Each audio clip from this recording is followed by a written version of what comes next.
నమస్కారం city news సమాహారానికి స్వాగతం. నా పేరు విశ్వనాథ్. మాజీ ముఖ్యమంత్రి దివంగత వైఎస్ రాజశేఖర రెడ్డి ప్రజా ప్రస్థానం నేటితో 10 సంవత్సరాలు పూర్తయిన సందర్భంగా వైఎస్ఆర్సీపీ నేతలు సుధాకర్, రమేష్, వైఎస్ఆర్సీపీ కార్యకర్తలు సుల్తానాబాద్ లోని వైఎస్ఆర్సీపీ ఆఫీస్ నుండి పెద్దపల్లి వరకు పాదయాత్ర చేపట్టారు. సుగ్లంపల్లి వద్ద వీరికి ఘన స్వాగతం పలికారు. వైఎస్ హయాంలోనే సుగ్లంపల్లికి చెందిన వర్ధన్ అనే బాలుడికి గుండె ఆపరేషన్ ఉచితంగా జరిగింది. ఆ బాలుడు ఈ పాదయాత్రను జెండా ఊపి ప్రారంభించాడు.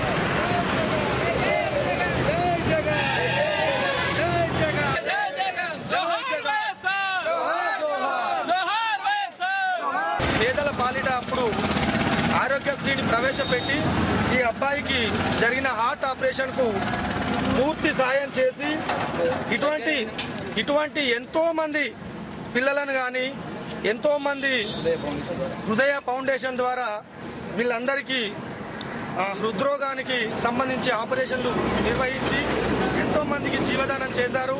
అటువంటి మహానేత ప్రజాప్రస్థానం యాత్ర ప్రారంభించి నేటికి సరిగ్గా 10 ఏళ్ళు అవుతున్న సందర్భంగా మేమందరం కూడా వారిని స్మృతికి తెస్తూ విద్యుత్ ఛార్జీల పెంపు, కరెంటు కోతలు, వీటిపై ప్రభుత్వ విధానాలకు నిరసనగా చేపట్టిన బంద్ సంపూర్ణంగా జరిగింది. సుల్తానాబాద్, ఎలిగేడ్, ఓదెల మండలాల్లో విద్యుత్ బంద్ విజయవంతమైంది. విద్యుత్ ఛార్జీలు తగ్గించి కరెంటు కోతలు ఎత్తివేయాలని అఖిలపక్షం డిమాండ్ చేసింది. సుల్తానాబాద్ లో రాజీవ్ రహదారిపై రాస్తారోకో చేశారు. ప్రభుత్వానికి వ్యతిరేకంగా నినాదాలు చేశారు. రోడ్డుపై ఆందోళన చేస్తున్న వారిని పోలీసులు సముదాయించారు.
రాష్ట్ర ప్రజలపైన అధికమైన కరెంటు ఛార్జీలు మోతమోస్తూ, అదేవిధంగా కరెంటు ఇవ్వకుండా ఎప్పుడు వస్తుందో ఏ రోజు వస్తుందో ఏ టైంలో వస్తుందో తెలియని పరిస్థితిలో ఈరోజు కాంగ్రెస్ ప్రభుత్వం ఉంది. ఈరోజు ఈ పాలకులు అస్తవ్యస్తమైన పరిపాలన చేస్తూ ప్రజలను అష్టకష్టాలు పెడుతూ ఈరోజు ఈ అధిక ధరలకు హద్దు లేకుండా, అదేవిధంగా ఈ కరెంటు ఛార్జీలను కూడా హద్దు లేకుండా పెంచుతూ ప్రజల మీద అధిక భారం మోపుతున్నటువంటి ఈ కాంగ్రెస్ ప్రభుత్వం గద్దెదిగాల్సిన అవసరం ఉంది. కాంగ్రెస్ పార్టీ చీకటి రాజ్యం కొనసాగిస్తూ ఉంది. అసలు రాత్రనగా పగలనగా ఇలా ప్రజలు కరెంటు కోతలతో తీవ్రమైనటువంటి ఇబ్బందులు పడుతున్నటువంటి పరిస్థితి మన రాష్ట్రంలో కొనసాగుతూ ఉంది. దీనికి కారణం ఇప్పుడున్నటువంటి ముఖ్యమంత్రికి కరెంటు, విద్యుత్ సంక్షోభం సంబంధించినటువంటి దాని మీద ఒక అవగాహన లేకపోవడం, విద్యుత్ శాఖ మంత్రిగా ఉన్నటువంటి వాళ్ళకి కనీసం అవగాహన లేకపోవడం వల్లనే ఇదంతా తలెత్తుతుందని చెప్పేసి మేము భావిస్తూ ఉన్నాం. కాంగ్రెస్ ప్రభుత్వానికి ముందు చూపు లేకుండా ప్రజలపై మోయలేని భారం మోపి ప్రజలను ఇబ్బంది పాలు చేస్తుంది. కరెంటు ఛార్జీలే కాకుండా సర్ఛార్జీలు పెంచి కూడా ప్రజలను ఇబ్బంది పాలు చేస్తుంది. అలాగే కరెంటు కోతలు విధించి కరెంటు ఎప్పుడు పోతుందో ఎప్పుడు వస్తుందో తెలియని పరిస్థితి. ఈ పరిస్థితి వల్ల రైతులకు వేసిన పంటలు ఎండిపోయి విపరీతమైన ఇబ్బందుల పాలవుతున్నారు రైతులు. కిరణ్ కుమార్ రెడ్డి ముఖ్యమంత్రి గారు ఈ ఆంధ్రప్రదేశ్ రాష్ట్రం యొక్క ఈ తెలంగాణ ప్రజల యొక్క రైతులది ఉసురు తగులుతుందని మేము భారతీయ జనతా పార్టీ పక్షాన మేము హెచ్చరిస్తున్నాం. 7 గంటలు రైతులకు విద్యుత్ సరఫరా చేయాలని రైతుల పక్షాన యమ పాశంలాగా నువ్వు తయారవుతున్నావని చెప్పి మేము హెచ్చరిస్తున్నాం. అదేవిధంగా విద్యార్థులు పరీక్ష రాసే వాళ్ళకు కూడా ఉసురు తగులుతుందని కాంగ్రెస్ ప్రభుత్వానికి కిరణ్ కుమార్ రెడ్డిని మేము భారతీయ జనతా పార్టీ పక్షాన హెచ్చరిస్తున్నాం. ఇప్పటికైనా ఈ యొక్క కాంగ్రెస్ పార్టీ ప్రభుత్వం వెంటనే పెంచినటువంటి ధరల్ని తగ్గించాలని మేము డిమాండ్ చేస్తున్నాం. అదేవిధంగా ఏదైతే దళిత కాలనీల లోపల 50 యూనిట్ల కన్నా ఎక్కువ వచ్చేది ఉంటే కట్టాలని చెప్పి మళ్ళీ మాట మార్చినటువంటి ఈ యొక్క కిరణ్ కుమార్ రెడ్డి రాబోయేటువంటి పరిస్థితులలో దళితులు కానీ, బడుగు బలహీన వర్గాలు కానీ, పేదవారు కానీ అన్ని వర్గాల వారు ఆయనకు తగిన బుద్ధి చెప్తారని లోపల దివంగత నేత రాజశేఖర రెడ్డి గారు ఇచ్చినటువంటి బడుగు బలహీన వర్గాల వారు ఎవరైతే ఉన్నారో ఒక్క బల్బు ఒక్క ఫ్యాన్ ఉన్న వారికి అందరికీ కూడా మేము ఉచితంగా కరెంట్ ఇస్తామని చెప్పి వాగ్దానం చేయడం జరిగింది. ఆ వాగ్దానాలన్నింటినీ కూడా ఈరోజు కాంగ్రెస్ ముఖ్యమంత్రి అయినటువంటి కిరణ్ కుమార్ రెడ్డి గారు మరి తుంగలో తొక్కడం జరిగింది. రాబోయే రోజుల్లో ప్రజాక్షేత్రంలో ఈ కాంగ్రెస్ ప్రభుత్వం తప్పకుండా మునిగిపోక తప్పదని చెప్పి పారిశుద్ధ కార్యక్రమంలో భాగంగా సుల్తానాబాద్ లో హైవే రోడ్డుకు పక్కనున్న మురికి కాలువలను శుభ్రం చేయించింది గ్రామ పంచాయతీ. గత 10 సంవత్సరాలుగా మురికి కాలువలు దుర్గంధంతో వాసన వెదజల్లుతున్నాయి. షాపుల ముందుకు వేసిన రేకుల షెడ్లను కూడా తొలగించారు.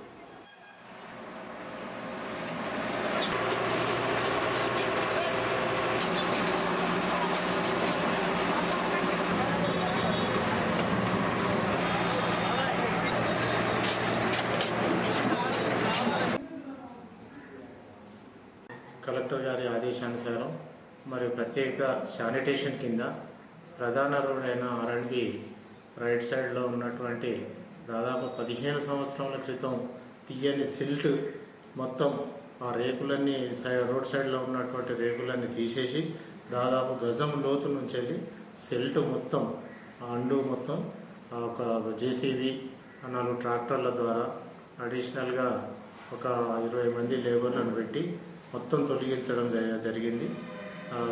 జరుగుతున్నది. ఇంకా రేపు కూడా చేస్తాం, మొత్తం కంప్లీట్ చేస్తాం. ఇది 10 రోజులైనా 15 రోజులైనా పర్లేదు. మొత్తం ఊరు మొత్తం సిల్ట్ చేస్తాం, మొత్తం క్లీన్ అండ్ గ్రీన్గా చేసేస్తాం.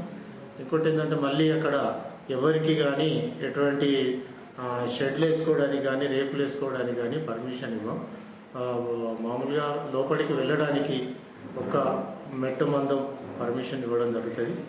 కాబట్టి దీని విషయం లోపల ప్రజలు, దుకాణదారులు అందరూ సహకరించాలని ప్రత్యేకంగా గ్రామ ప్రజలకు కోరుతున్నాం. ఎమ్మెల్యే చింతకుంట విజయరమణారావును విమర్శించే నైతిక హక్కు ఈదశంకర్ రెడ్డికి లేదని తీవ్రంగా మండిపడ్డారు తెలుగు తమ్ముళ్లు. SRSP టేలాండ్ ఏరియాకు నీటిని సరఫరా చేసిన ఘనత ఎమ్మెల్యేకే దక్కిందన్నారు. ఎమ్మెల్యేపై ఆరోపణలు చేస్తే ఖబర్దారని హెచ్చరించారు తెలుగు తమ్ముళ్లు. ఈదశంకర్ రెడ్డి గారు ఈరోజు ఇప్పటి వరకు తెలుగుదేశం పార్టీలో పనిచేసి తెలుగుదేశం పార్టీలో ప్రతి నాయకునికి వెన్నుపోటు పొడుస్తూ ఈ TRS పార్టీని విచ్ఛిన్నం చేసి నాయకుల మధ్య చిచ్చు లేపిన వ్యక్తి ఎవరయ్యా అంటే ఈదశంకర్ రెడ్డి. ఆ పార్టీ వాసులకు కూడా తెలుసు. దొంగ బీఫామ్లతోని అతను రెడ్డి అయి ఉండి బీసీనని చెప్పుకొని బీసీ రిజర్వేషన్ల మండల ప్రెసిడెంట్ అయినటువంటి ఈదశంకర్ రెడ్డి ఈరోజు ప్రజల వద్దకు వచ్చి టెలెంట్ వరకు విజయరామరావు నీళ్ళు ఇస్తున్నాడంటాడు. ఆ టెలెంట్ వరకు నీళ్ళు ఇప్పించిన ఘనత విజయరామరావు గారికి. అది రైతులకు తెలుసు. నువ్వు ఏదన్నా ఉంటే అందరికీ తెలుసు నువ్వు పేపర్ పులివని, సింగిల్ విండోలో మేము అమ్ముకున్నామని. ఈరోజు మీ సత్యనారాయణ రెడ్డి ఎట్లా గెలిచిండు, ఈరోజు మీ నల్ల మనోహర్ రెడ్డి ఎట్లా గెలిచిండు. ఈరోజు తెలుగుదేశం పార్టీ పుణ్యమా అంటూ మమ్మల్ని బతిలాడుకుంటే ఈరోజు వీళ్ళిద్దరు గెలిచిన ఘనత ఉన్నది. మా చరిత్రలో అటువంటి అమ్ముడువే గుణం తెలుగుదేశం పార్టీకి లేదు. కనుక ఖబర్దార్ శంకరెడ్డి గారు, మళ్ళీ మీరు ఏదైనా ఉంటే ఎమ్మెల్యే గారు కానీ తెలుగుదేశం పార్టీని కానీ విమర్శిస్తే మర్యాద దక్కదని. జగన్ అక్రమాస్తుల కేసులో అభియోగం ఎదుర్కొంటున్న హోంమంత్రి సబితా ఇంద్రారెడ్డి వెంటనే రాజీనామా చేయాలని డిమాండ్ చేశారు TRS నేత గడ్డం సత్యనారాయణ గౌడ్. సుల్తానాబాద్ లో మీట్ ది ప్రెస్ లో ఆయన మాట్లాడారు. లాఠీ లేవాలంటే నీ ఆర్డర్ కావాలి, తూట వేలాలంటే నీ హుకుం కావాలి, ప్రాణం కాపాలంటే నీ అధికారం కావాలి. అటువంటి మీరు ఇవాళ మీరే కోట్ల రూపాయల కుంభకోణాల ఇవాళ ఛార్జ్షీట్ల 5 అక్యూజ్డ్గా మీరు చేరిందంటే అసలు ఇది పార్లమెంట్ వ్యవస్థనా? అసలు ఏ దారి పోతున్నది? అది అసలు ఏమవుతున్నది? ఇంత పెద్ద అవినీతి పరులను పట్టుకొని ఇలా ముఖ్యమంత్రి గారు ఏ రకంగా పరిపాలిస్తున్నారు? కాంగ్రెస్లో మీకు అసలు ఏమాత్రం అన్నం తిన్నటువంటి పౌరుషం శరీరం లోపల మీ శరీరం లోపల రక్తమే ప్రవహించినట్టయితే ఒక క్షణం కూడా ఆలోచించకుండా మీరు హోమ్ మినిస్టర్ గారు తక్షణమే రాజీనామా పెట్టి ఇలా ప్రజలు కాపాడాల్సిన మంత్రిని పెట్టినట్టే ఈ కాంగ్రెస్, ఈ ముఖ్యమంత్రి, ఈ సోనియా గాంధీ ఎటువంటి అవినీతి పరులకు అందలం ఎత్తున్నదో, ఎటువంటి అవినీతి పరులను తీసుకుపోయి రాజ్యం వెలిపిస్తున్నదో మనకు దీన్ని బట్టి మనకు స్పష్టంగా అర్థమవుతున్నది. నువ్వు అవినీతి పరులైతే మొత్తం చట్టం ముందు లొంగిపోయి నువ్వు శిక్ష అనుభవించాల్సిందని చెప్పి నేను తెలంగాణ రాష్ట్ర సమితి పక్షాన నేను కోరుకుంటున్నాను. జై తెలంగాణ. ఎలిగేడి మండలం ముప్పిరితోటలో గౌడ కమ్యూనిటీ ఆరాధ్య దైవమైన రేణుకా ఎల్లమ్మ బోనాల పండగ అంగరంగ వైభవంగా జరిగింది. మహిళలు బోనాలు నెత్తిన పెట్టుకుని డప్పు చప్పులతో శివసత్తుల పూనకాలతో ఆలయం వరకు ఊరేగింపుగా వెళ్లి మొక్కులు సమర్పించుకున్నారు. పద్మశాలి విద్యార్థి విభాగం సుల్తానాబాద్ మండలాధ్యక్షునిగా బొల్లి నగేష్ ను నియమించినట్లు జిల్లా అధ్యక్షుడు గుండెటి శ్రీనాథ్ ఒక ప్రకటనలో తెలిపారు. నియామకానికి సహకరించిన నేతలకు నగేష్ కృతజ్ఞతలు తెలిపారు. ఇవి బులెటిన్ విశేషాలు. మరో బులెటిన్లో మళ్ళీ కలుసుకుందాం. నమస్కారం.